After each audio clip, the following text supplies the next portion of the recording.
I'm Ariana Brocious. I'm Kushan Avidar. And this is Climate One. Right now, it can feel like there's a real lack of climate leadership and action. The Trump administration has actively rejected any attempt at addressing the climate crisis. Yeah, the story here in the U.S. feels bleak. Federal rollbacks, court fights, and headlines about us stepping back from global commitments like the Paris Agreement again. Even the language federal officials are using is dismissive. It's all true, and it's also true that if you zoom in a little closer, you start to see where action is absolutely being taken. We're talking about cities. And that matters because about 80% of Americans actually live in cities. I mean, case in point, Ariana, you and I both live in cities. True, though Tucson and Brooklyn are very different cities. Hey, Ariana, what are you talking about? It's saguaro cactus, not saguaro, Kusha. Never heard of that, but I trust you. While federal leadership has abandoned climate policy, many city leaders have stepped up. Today, we're talking to some of my favorite types of politicians. And yes, I do have a favorite type of politician, and it includes mayors, because they are really there on the ground. They're where policy talk meets action. Right. Cities don't have the luxury of debating whether climate change is real. I mean, arguably, none of us do.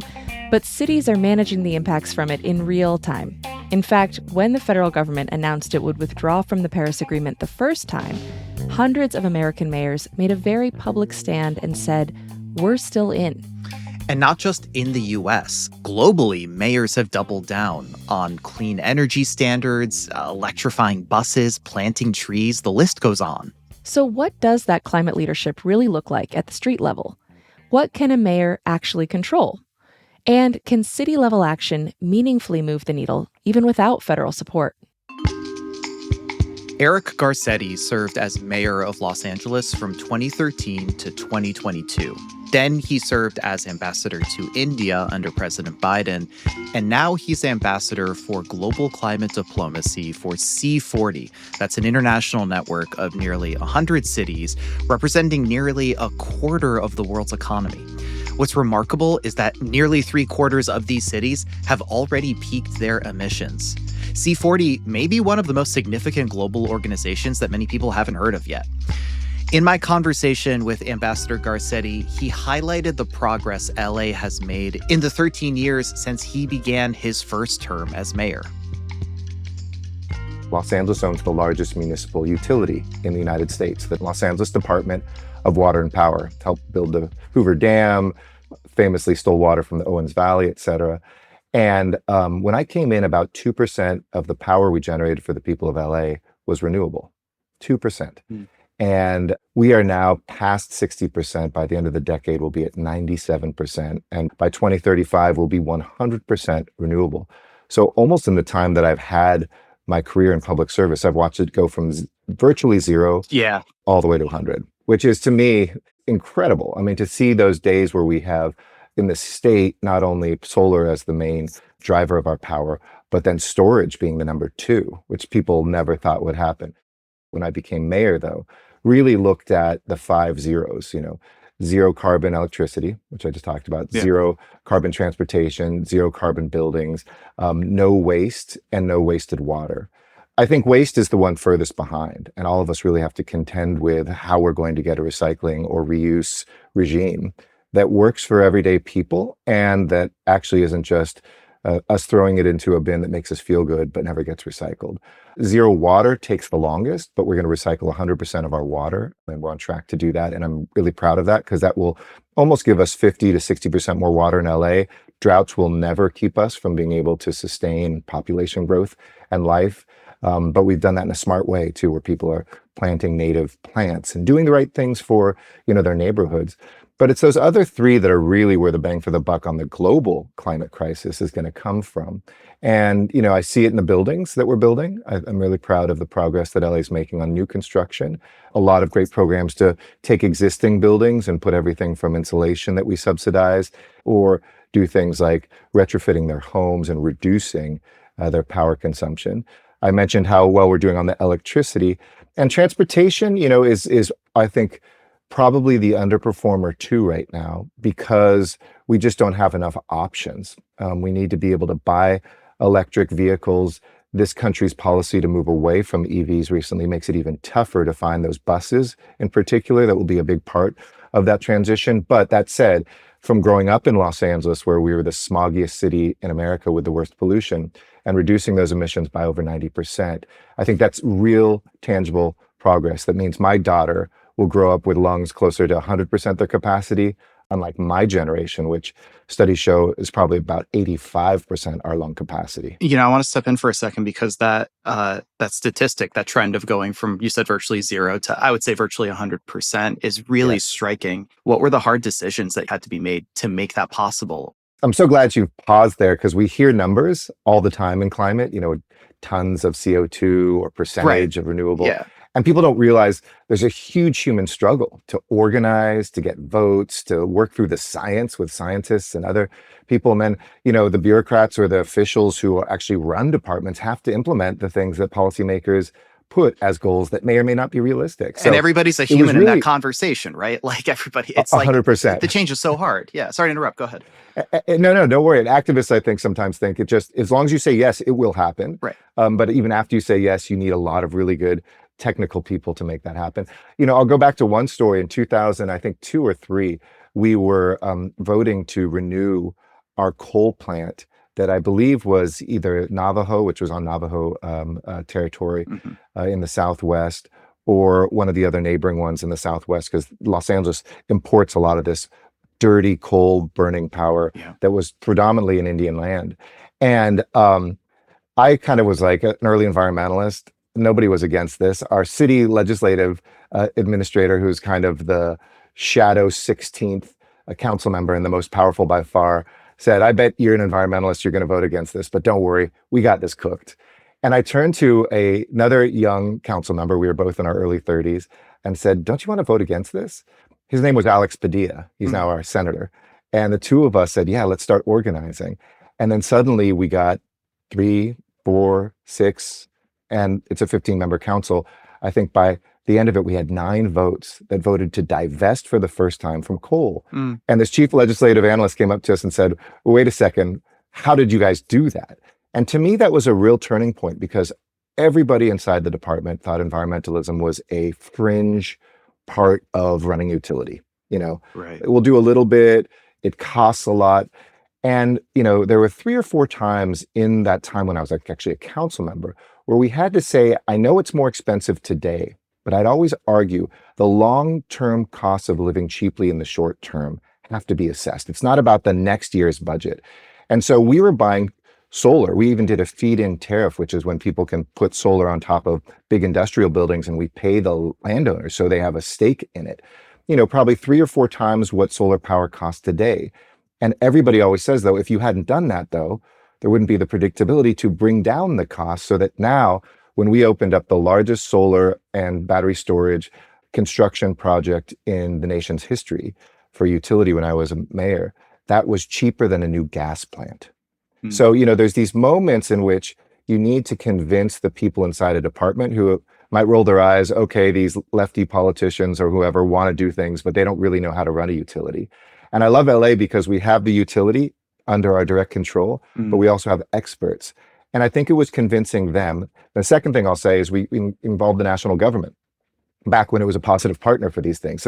So the National Renewable Energy Lab actually ran over 1 million scenarios with their supercomputers looking at the predictability, because people want to make sure the power doesn't go off, right? The cost, make sure that they can afford it, and making sure that it was 100% renewable. And they gave us the statistical and analytical confidence to say, this will work. And that's what finally allowed us to move to it. And I'm always interested in that connection between like the environmental cause, but also like the human connection, kind of like what you're describing. And I'm happy that you brought up EV infrastructure too, because you push hard on building electrification. We've talked about building on EVs in LA. You have a wide scope too. So where do you see cities, and I'm not just talking about LA, but cities in general, actually moving the needle towards decarbonization? Where do you feel like they're falling behind at the same time? Well, let me give a hopeful message first, because I think a lot of people are feeling down. Sure. And the first time this president was elected in the first term, I was chair of something I'd co-founded with 2 other mayors called Climate Mayors, which was the group of, mayors, by the way, who were, yes, Democrats, nonpartisan, like in cities like LA, and also Republicans. And we had, a few dozen folks who were looking at climate solutions together.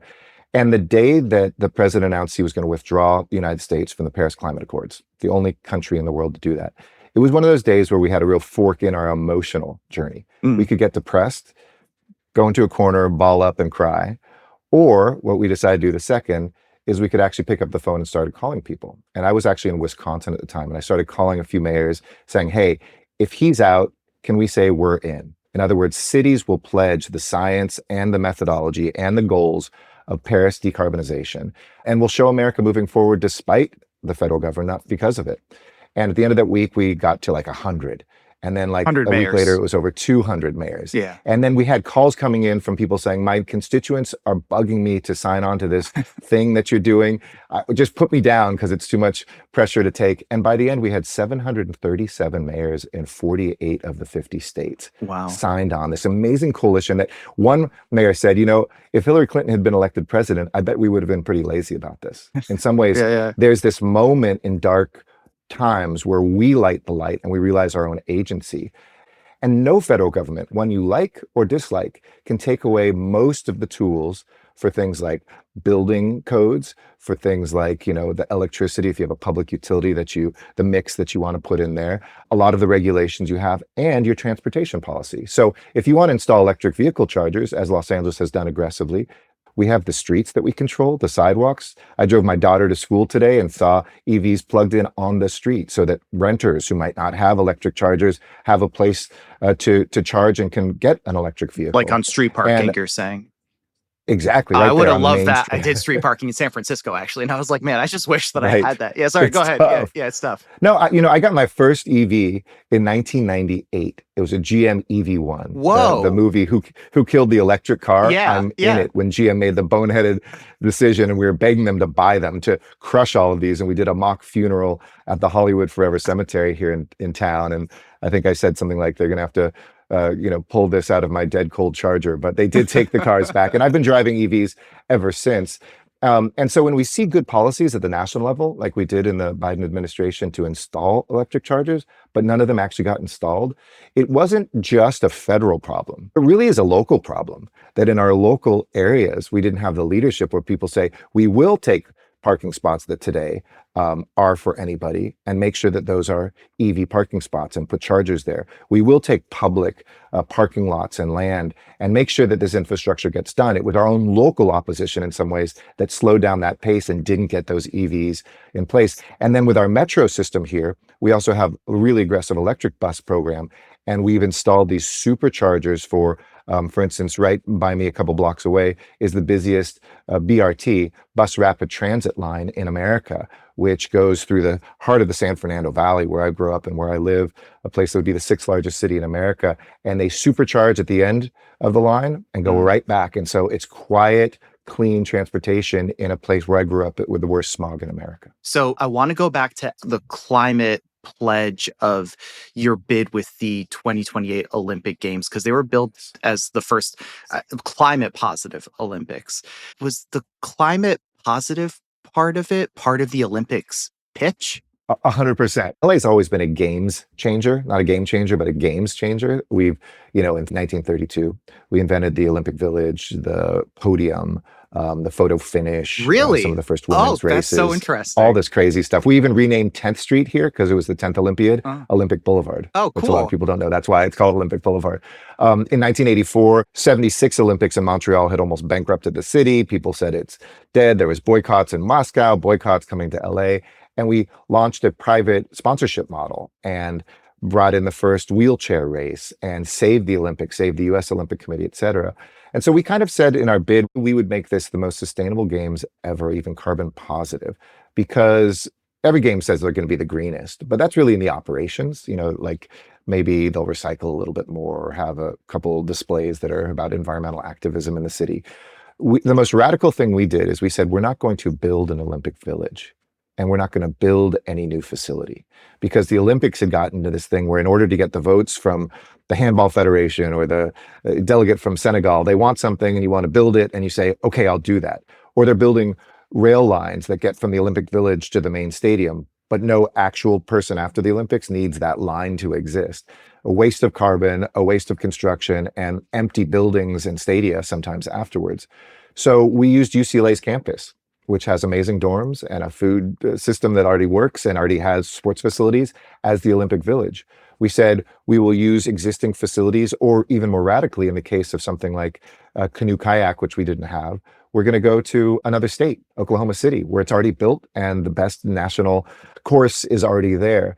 So we thought about how we could really put it in the, not sprinkling over the Olympics, but the bones of the Olympics. And now the Los Angeles Clean Tech Incubator is leading pledges from companies, whether it's electric chargers, whether it's the utilities, pledging to stand up 100% renewable power for the excess power we need to do. We're confident we're going to give more back to the grid than we're going to take out.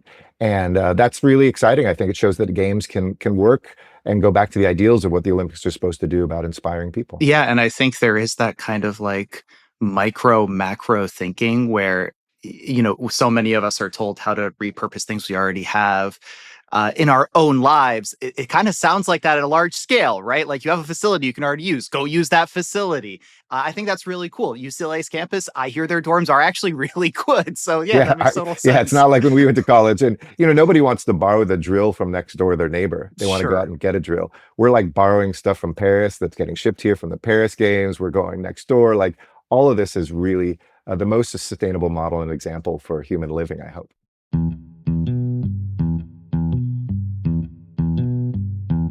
Coming up, being a member of C40, a global network of climate-conscious mayors, comes with real responsibilities. This isn't just an affiliation. It's not like a social club of mayors and cities. You have to have plans, adhere to plans, show progress, or you get kicked out of the club. That's up next when Climate One continues.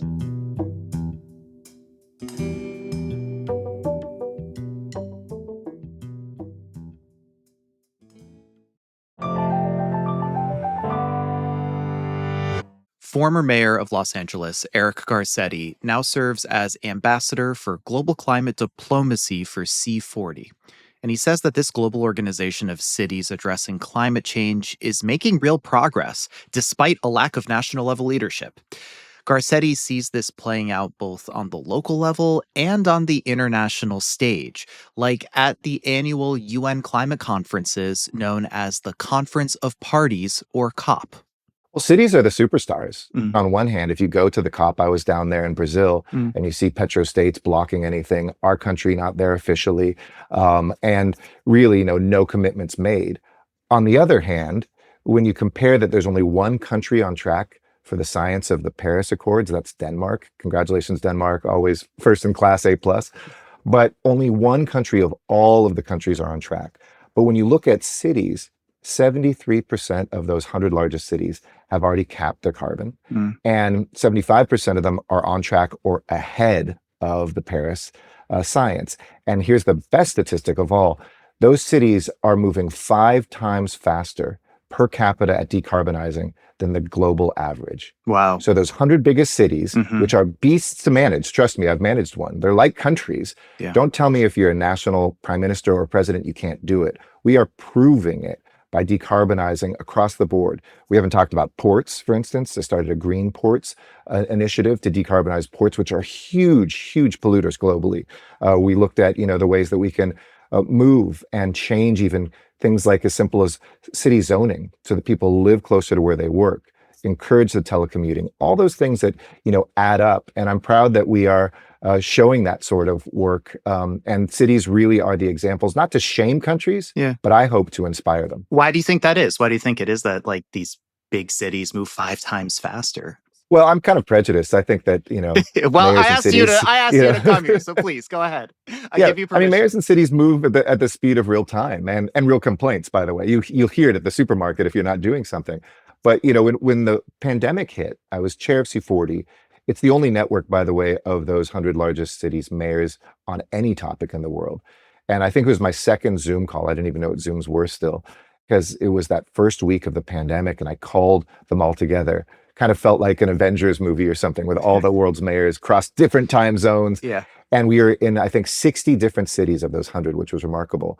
And the mayor of Seoul told us about, drive-through testing for this new disease that was out there. The mayor of Milan, and if you remember, that's where the first kind of real big peak was. People were Right. dying in northern Italy, told us how to ready our hospitals so that people wouldn't die in the hallways. I mean, it was very sobering, very dark, but very powerful stuff. And the next day, we started implementing this stuff. And my successor, Mayor Sadiq Khan, who is now the chair of C40 and the mayor of London, an amazing friend and individual, went to brief Boris Johnson, if you remember him, when he was Yes. still prime minister, and was describing this call and what mayors were instantly doing. We've built up the largest testing and vaccination sites in the world here in LA based on that kind of drive-through technology that we heard. And Boris Johnson turned to his cabinet and said, why aren't we doing any of this? And they said, sir, don't worry, we're collecting the best practices. We're going to put it in a report. We'll get it to you in a week or two. You can start talking to national leaders around the world about this. And Boris Johnson said that will take weeks and people will die. And so I use that example because I think mayors, I always say, good mayors borrow, great mayors steal. We're friendly and competitive. If I hear a good idea or see something on a trip to another city, like if I see the greening of cities in Mexico City or the bus rapid transit lines that are there, or in South America, or you see a breakthrough in clean air like Sadiq Khan is doing in London, I want to do the same thing in my city. And we move at the speed of tomorrow. And so we try, and if it doesn't work, we're not scared to fail and fail forward. We're not always like waiting for somebody else to do it. I think national leaders inherit a bureaucracy that's slower, and they're just by nature more cautious. Mayors are kind of more, in the best sense, entrepreneurs, cowboys, go for broke folks. Yeah, that makes total sense. You're able to pivot quickly. Yeah. And you have to, because your constituents demand. Right. You hear about it in the shopping market. You're now serving as C40 ambassador for global climate diplomacy. So when you're at a dinner party, I doubt you get the question, hey, what do you do for a living? That's what I ask other people. But for you, when somebody's like, can you explain C40 for me? How do you describe the work?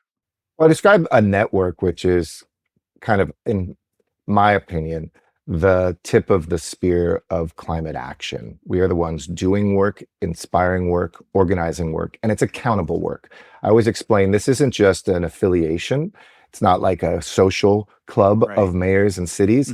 You have to have plans, adhere to plans, show progress, or you get kicked out of the club. Oh, wow. I mean, imagine a United Nations that was like this. Imagine you could no longer be a United Nations member if you didn't live up to your pledge in Paris, or to give development aid or whatever.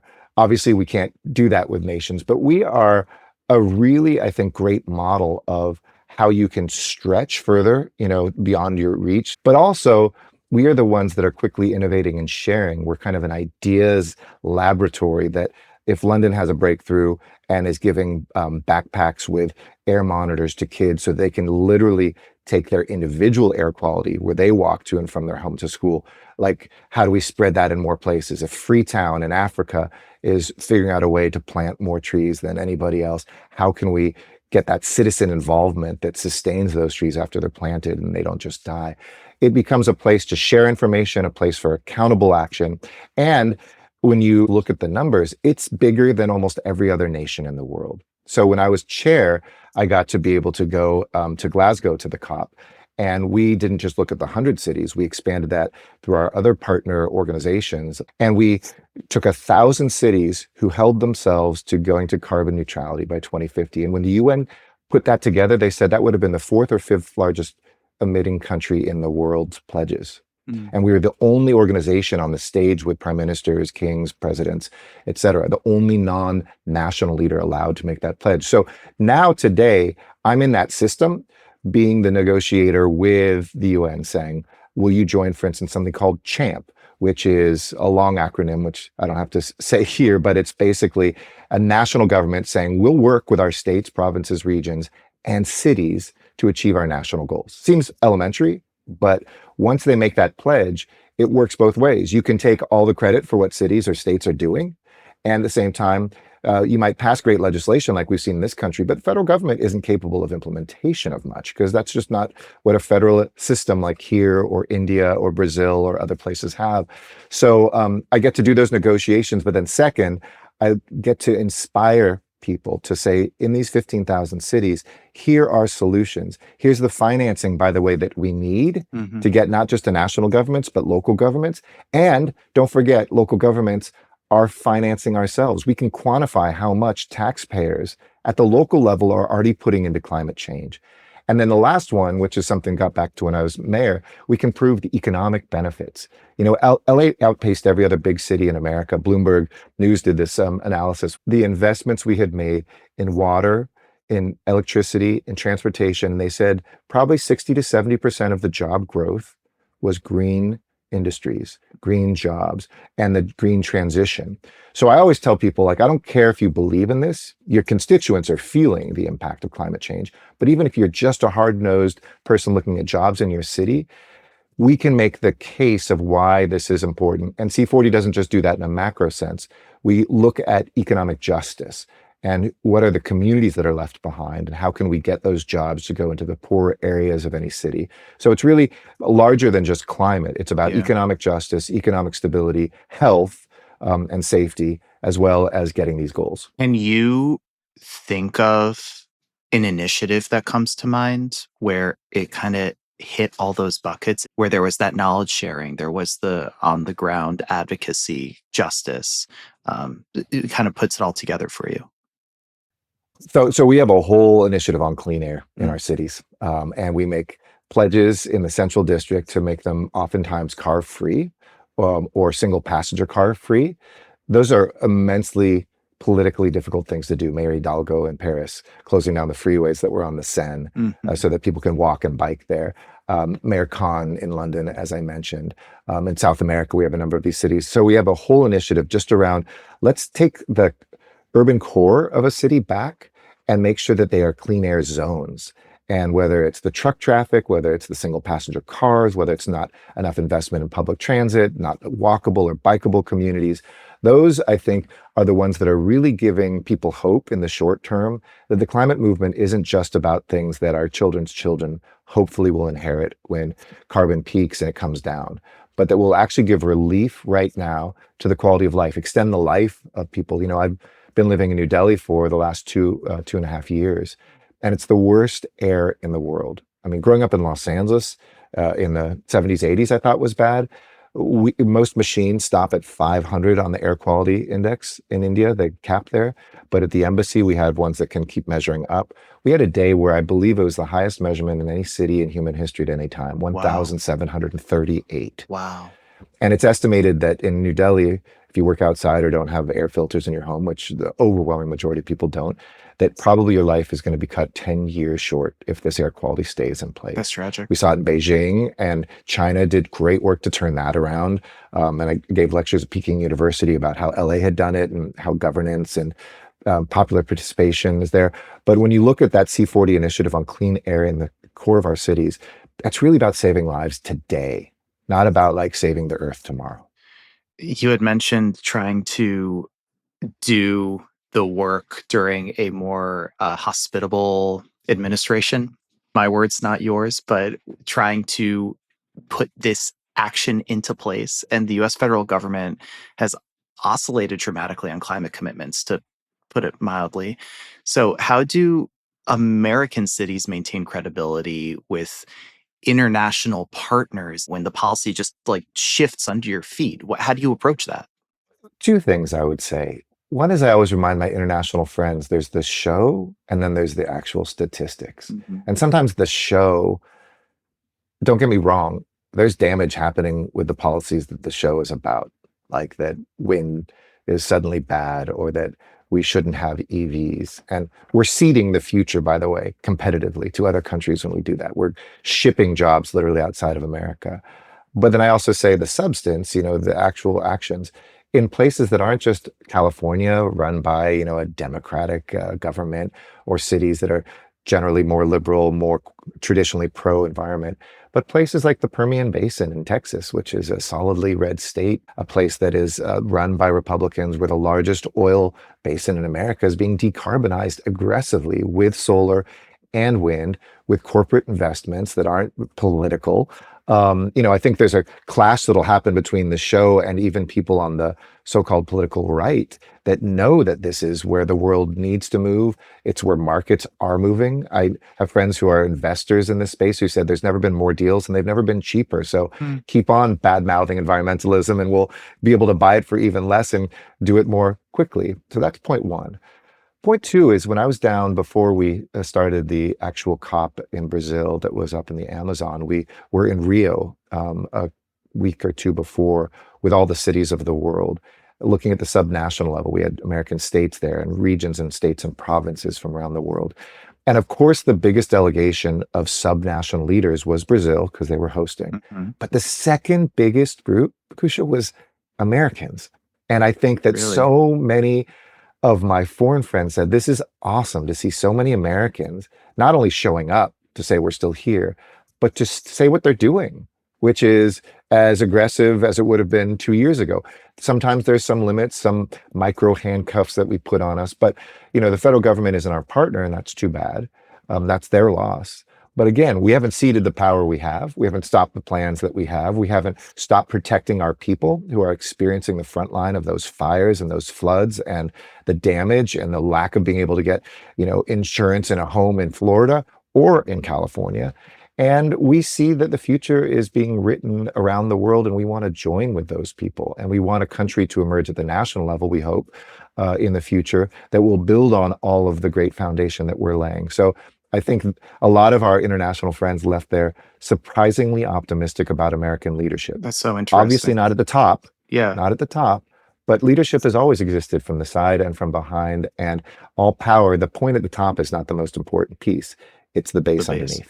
There's this other element to that I always have on my mind, which is kind of the inequity of those who contribute versus those who suffer to climate change. I feel like it's a great opportunity to get to talk to somebody who's worked on all different angles of that, because my understanding, at least, is that developing countries that have contributed the least to climate pollution are tragically the ones that face most of the effects, and there's a huge power imbalance. So when a leader from a richer, more powerful country works with leaders from less powerful countries, what's the best approach there? How do you navigate that?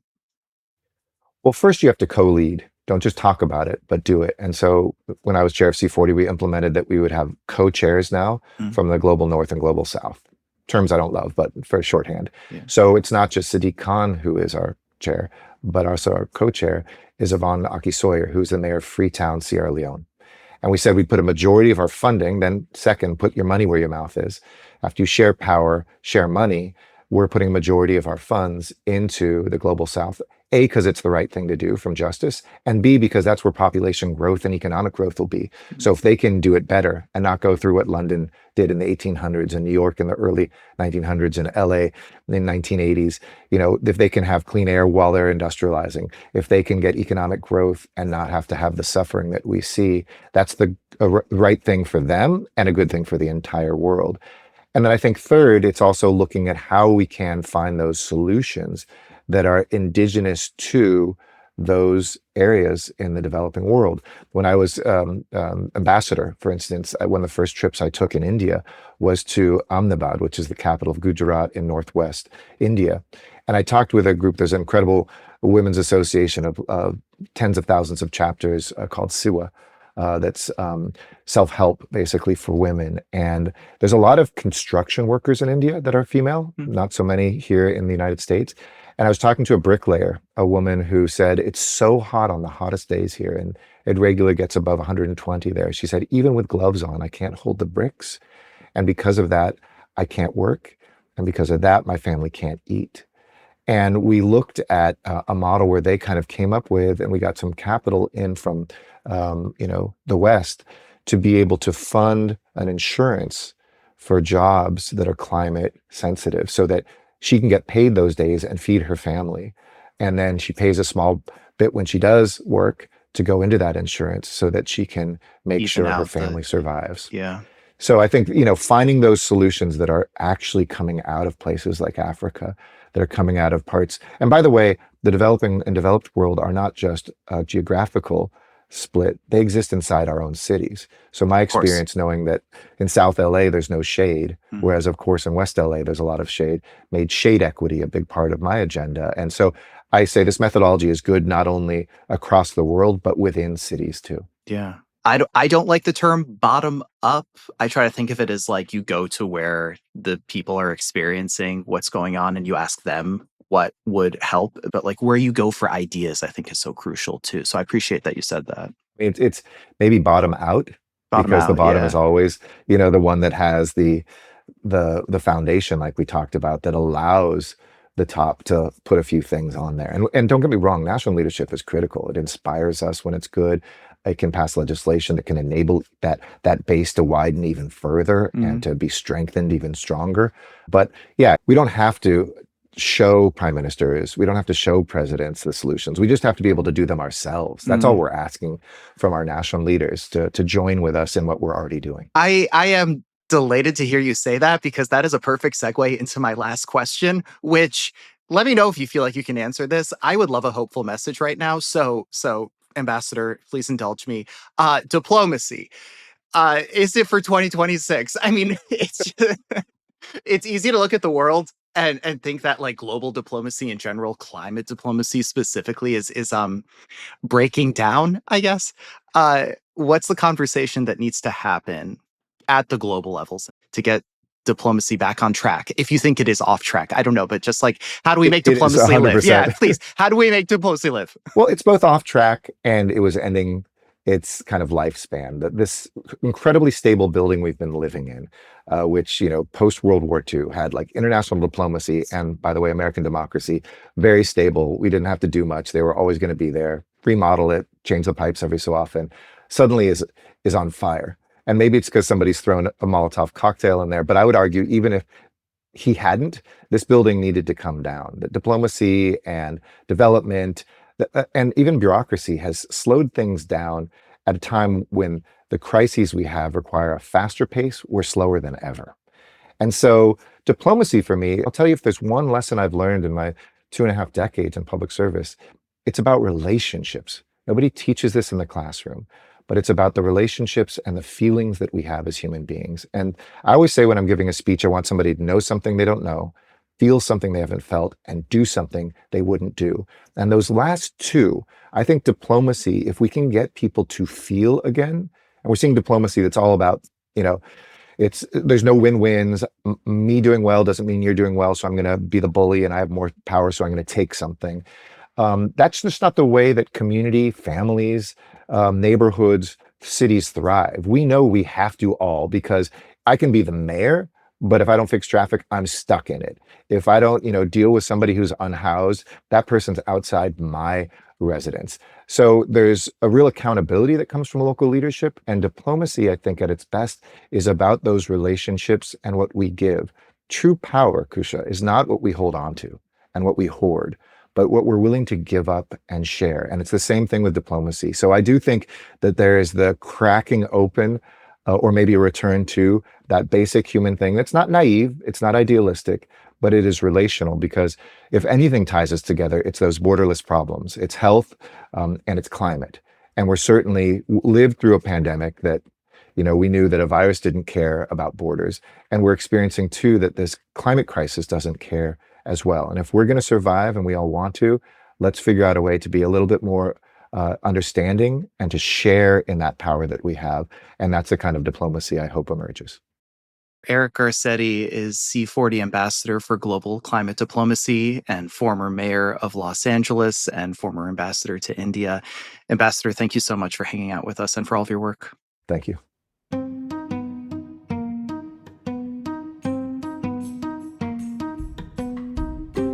Coming up, Phoenix Mayor Kate Gallego is taking on one of the hottest issues around the country.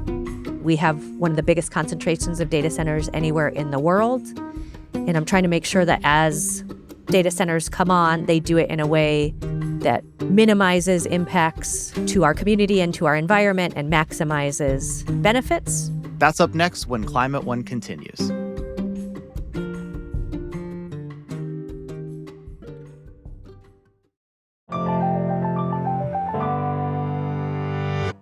Phoenix is on the front lines of the climate crisis. It's one of the fastest growing cities in the country and one of the fastest warming. In Phoenix, extreme heat isn't an abstract threat that could happen in the future. It's a public health emergency happening right now. So what does climate leadership look like when your city regularly tops 100 degrees? To Mayor Kate Gallego, it means redesigning streets, rethinking building materials, grappling with the energy and water demands of a booming tech economy, and dealing with the heat. We are actually the first city in the country to have a permanent part of our city government that's focused on heat. In our case, it's the Office of Heat Response and Mitigation. We have an all-of-government approach, so from our fire department to our planning department, we try to find solutions related to heat. Our fire department has been national leaders in supporting people with heat-related medical emergencies, and this could be everything from someone experiencing homelessness to someone who is hiking and has heat stroke or doesn't bring enough water. So we now have some pretty advanced cooling techniques, and then some pretty basic ones like pre-positioning ice in key areas. Ice, just to clarify, in the moment we're in, you mean frozen water? We position frozen water. We are trying to change our built environment, so we're trying to incentivize shaded walkways and paths. Even our Office of Public Arts has worked on shaded public art installations that create a wonderful environment for people to enjoy the beautiful city, but have a little bit more comfortable shaded walkways or canopies. We are trying to look at new building materials that make sense, as well as new paving materials. So we have a cool pavement program. Yeah. So for people who don't know, this is basically painting them with a reflective material that takes the heat that gets absorbed normally by asphalt and sends it back up. It does sound like a really neat program. I have read also that it can make the surrounding area hotter for people, even though it can lower the temperature over the asphalt. So how is it panning out? So we find it's most effective if we look at things like urban heat island and overnight heat temperatures. One of our challenges is that the natural Sonoran Desert environment cools a lot overnight with native conditions, but with man-made conditions, including black asphalt, that does keep the heat in, just as way you'd stay hotter when you're wearing a black t-shirt than a white t-shirt. And overnight, we're seeing the lows aren't getting as cold as they used to. So we're trying to use the cool pavement to try to bring down that overnight temperature and be more like the natural Sonoran Desert environment, which is so well adapted for hot summers. Mm-hmm. When we're speaking about survivability in the hot months for people, average people in Phoenix, are there interventions that your government has worked on that help people with basic affordability of things like air conditioners? I mean, that is really kind of a essential thing to have here. Yes, so we actually just had the whole city council convene around energy affordability, which is so important. We're trying to do everything from helping people navigate high summer bills to helping people get more efficient appliances, and then also trying to build better in the first place and make sure that we have the most energy efficient homes and public spaces. Right. So like most parts of the country, Phoenix is seeing higher energy bills. That's being driven by a lot of factors. Data centers and their demand is one factor. I'm curious, in specific terms, what are you doing? What is the city council doing? Is it putting money into bill payment assistance? You mentioned building materials. Is it education? Like, what are the ways you're helping reduce those bills? So we were so successful during the Biden administration. We pursued often with partners a lot of those federal dollars, and we're really trying to promote some of the great programs that included energy audits and helping people with federal assistance. We got a wonderful Solar for All grant in Arizona that we were very excited to help bring down people's bills. So it was like an incredible progress in that area. Unfortunately, we have seen a pause in a lot of that funding. It's being litigated. So I think we're still hopeful that there might be a chance to deliver on those programs, which really had the chance to be life-saving for some of our residents. We do know that certain residents, such as People in manufactured housing tend to have larger challenges around the heat. And so we're trying to particularly target those areas, including going out in the community and sharing what rebates are available, what bill assistance is available. And every year we make changes and learn more. Yeah, that's really critical because a lot of those homes, mobile homes, manufactured homes, don't have insulation or very little and can really be little ovens, honestly, in the summer. I want to pivot and talk a little bit about population. Phoenix is the 5th largest city in the country. You've said that the population numbers aren't the important metric, it's how and where you grow. Your office had an achievement in securing the semiconductor $65 billion chip manufacturing facility. How do you reconcile things like that, the economic development that brings, with the water and energy demands of big tech? We have limited resources and we have to be smart.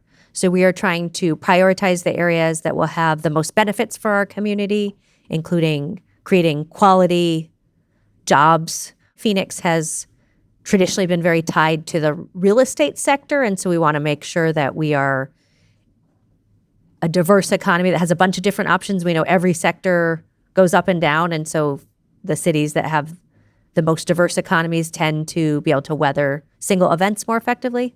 The 2008 real estate crisis hit Phoenix incredibly hard. I know so many people who lost their homes, fought with their spouses over money, got divorced, really were devastated by the real estate crisis. So we are trying to build a more diverse and sustainable economy. We've made big pushes around climate tech, trying to attract solar companies, advanced vehicle technology, bioscience as well. One of the things that I have grown very concerned about in terms of tech is we have a very large number of data centers. Mm-hmm. And I would like us to see some changes in that area. We want to make sure that as data centers come on, they are responsible water users, and that particularly with the amount of power they use, they think about everything from emissions to the water used to generate power. That's been a big challenge for us in our community. The utility that serves us at City Hall had committed to taking coal out of their portfolio, and because of the huge demand in energy, particularly driven by data centers, they're delaying that. So that's of concern to me. We have one of the biggest concentrations of data centers anywhere in the world. And I'm trying to make sure that as data centers come on, they do it in a way that minimizes impacts to our community and to our environment and maximizes benefits. But we need a race to the top, right? We want higher standards. We want to reward the companies that care about emissions, climate change. We want to put data centers where they're the biggest benefits. Yeah, let me jump in there because I think this is a discussion happening all over the country. I know that you've been working on developing regulations to help keep data centers from having negative impacts on the surrounding communities. And I'm wondering if those are sufficient so far. I mean, can you give us a little bit more detail about what you're asking of these companies? We have regulations for all of our large water users where they really need to commit to sustainability and work with our water services department on conservation. So that applies to all large water users. On data centers, we've recently asked them to come to the council and get a special use permit. We look at a variety of different impacts, including areas like cybersecurity and noise, in addition to the type of concerns that you and I have been talking about. Unfortunately, there's been some real challenges around that. We have had data centers that have suggested they might litigate with us over whether we have the ability to do that. And in some cases, some of the wealthiest companies in the world have questioned whether it's fair to ask them to do landscaping. They've found that to be overly burdensome. So this is a real debate right now. There's this idea that you could co-locate energy production and energy consumption. So these data centers could pay to supply their own solar panels, which is probably the most cost-effective and reasonable thing in a state like Arizona, to just sort of power their own needs, and thus they're not going to be impacting other electric users as much. Is that something that either is on the table in discussions you've had, or you've seen any developers bring forward, or that you've put forward? So I would say Google has done a one of the better jobs really trying to bring on new clean energy. In Arizona, they've invested in both solar and wind. And to me, it seems they are really new projects that the market has helped drive on. But overwhelmingly, we're seeing the new data centers come on with fossil fuels as the main power. Some coal, but predominantly natural gas. Some of these power plants have water sources that I don't think are the most appropriate. When you look at other parts of the country, in mayor world, the mayor of Lansing, Michigan has gotten a lot of attention because he helped bring a data center that took its waste heat and put it into a district heating system and helped reduce the need for other heating technology. So brought down residents' bills and I think offset some greenhouse gas emissions. So that would be an example of putting a data center where there might be more benefits for the community. We don't have a lot of need for additional heat here, so we're more interested in district cooling. But I think there are real opportunities to be strategic and maximize benefits with these data centers. Mm-hmm. Apart from data centers, which Phoenix innovations do you think are most transferable to other hot and arid cities in the U.S. and globally? I think we need to be smart about looking at our built environment. In our case, many of the solutions we use are solutions that the Native Americans who founded our community used. Smart building orientation. We know planting desert-adapted trees can make a huge difference. Phoenix is part of American Forest program around tree equity. So we look at our city and the different economic zones and try to make sure we really think about equity and for communities that haven't always received their fair share of investment, that we really look at prioritizing trees in those areas. We're trying to plant trees where people are more likely to be walking. So that might be like between the school and the library, and be intentional about creating cooler, comfortable corridors. So those solutions seem to make sense in so many communities. And even in our divided times, we really feel like trees can bring people together. Mm-hmm. We are one of the sunniest big cities in the country and have had great success with investing in solar energy. We've done some cool projects where we put solar at public housing and then helped our residents bring down their bills. They also created more shaded parking, so very popular program. And we try to find win-wins where we reduce emissions, but also have other benefits to our community. Conversely, have there been lessons that you've taken? I know you were chair of Climate Mayors last year, that you've learned about, in conversations with other mayors, other cities that you've adopted in Phoenix. When mayors get together, there can be a little bit of shared ambition and perhaps a little bit of that race to the top that I mentioned in the context with data centers. So sometimes I'll see someone else's tree and shade plan, and my $60 million commitment might need to get a little bit more ambitious. I have learned from mayors all over the world. So Mayor Yaki Sawyer in Freetown did a great tree planting program where she had local residents get training and lead the way and invest in trees in their community and get paid to maintain those trees. So you get to educate your residents, they get to improve their local neighborhoods, and you're creating jobs. So that was a great example where I learned from a project that was in Africa and was able to bring that to Phoenix. And it's so popular and people feel such an ownership, even if the tree's in public space. If you plant a tree, in some ways it becomes your tree. Mm-hmm. And then the more people who know how to maintain trees for our desert environment, which does have some pretty intense monsoon storms, the more we can take care of the city's investment, because when we plant a tree, we want to make sure it's healthy and thriving. Right.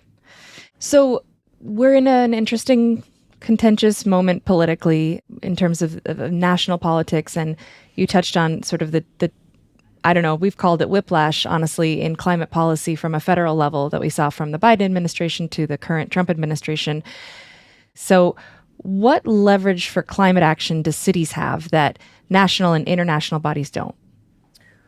We have had enormous support from our voters when we've asked them to do local funding. So we have gone to our voters for everything from a sales tax to support busing to general obligation bonds that included green infrastructure and heat. That's not just true in Phoenix. I'm talking to a mayor from coal country in Ohio who went to the voters and got strong support for renewable energy. So I think the fact that we're the branch of government that's closest to the people can be really helpful. When I talk to the people of Phoenix, they want smart, sustainable water policy. They believe in taking advantage of the wonderful sun that we have and solar energy here. And it's been great to see that support directly from the voters. So that may be our secret sauce for local government, is building coalitions, partnerships, and from local funding to local implementation, engaging in the solutions that make sense. Yeah, and beyond local government, what's the political strategy for maintaining momentum on climate action when the government at the federal level is working so hard to roll back climate advances, climate policy? One of the key issues for us in our community still is affordability. So the more we can do to help people reduce their energy use or use less water, that can be very helpful, or find more affordable investments, which could be things like rooftop solar. But we really have had to understand the context we're in and look at solutions that meet the moment around affordability. We also are really trying to modernize tax codes, and fairness really matters in our community. So right now with data centers, they get a very aggressive subsidy around their sales tax, which is a key funding for us in local government. So can we maybe say, sales tax supports our firefighters, and it is a lot more complicated to fight a fire at a data center than your neighborhood coffee shop, yet your neighborhood coffee shop is paying a higher sales tax rate. Should we look at fairness and try to incentivize good policy through tax policy that treats the big guys and the little guys evenly? Yeah. So I hear what you're saying. You're saying, there's ability at the local level to form more consensus, to reach people on the issues that they really care about. What lesson can we take from how climate mayors work together and share information? Cities have this really special relationship with each other where we're willing to share good ideas and best practices. So, I can talk to my fellow mayors about cool technology they've invested in, whether it's their new electric fire truck or a great energy management system that saves a ton of money and energy for their city. And everyone's been willing to share. I think that's true for people in their everyday lives. So would encourage folks, get tips from your friends, just as I get tips from my fellow mayors, and learn, don't be afraid to talk about, do you have a cool app that's helped you with your smart thermostat and really manage your own energy use? Or do you have tips for the best bike path and way to navigate around town? I think we can all learn from each other, and there's that spirit at the city level right now. Yeah, I love that. Lessons from each other. Kate Gallego is mayor of Phoenix, Arizona, and former chair of Climate Mayors. Thank you so much for sharing your thoughts with us on Climate One. Well, thank you so much. It was good to have a fellow Arizonan, because there are things we just do differently. Daylight savings, not a thing here, Thank you for your time. Thank you. Hey, it's Kusha and Ariana. It is the end of our show, and we have one more thing to share with you. Our climate one more thing. Kusha, what have you got? Okay, I saw a really cool article I think people will dig. Oh, that's actually a pun, I realized, but you'll get it in a second. So right now, underneath every single field, underneath every single forest on the planet, it turns out there are these really vast fungal networks that kind of act like the planet's circulatory system when it comes to carbon capture, because this fungal network draws down the equivalent of 13 billion tons of carbon a year. And that represents about a third of all fossil fuel emissions. Whoa. And until very recently, Ariana, we did not know that this fungal network was so vast and captured so much carbon.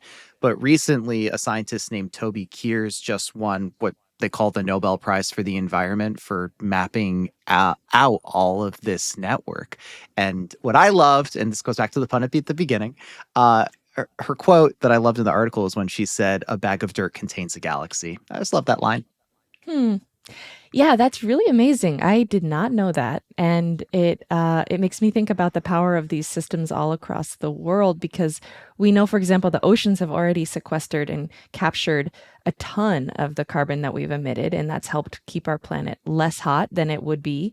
So now it sounds like there's another system, or yet another system, that's working on behalf of the whole planet, and so we should protect that first. And do you happen to know, did the article say, is there a way to like increase the carbon sequestration of fungal networks? The fun guys? That's a good question. I was wondering the same thing. Can you make them more fun? I don't know. Maybe we should ask Toby to come and tell us. I don't know. It seems like at the very least you have to protect it, right? Yeah. But it'd be an interesting next step if it hasn't happened yet, which I'm sure some folks are thinking about right now.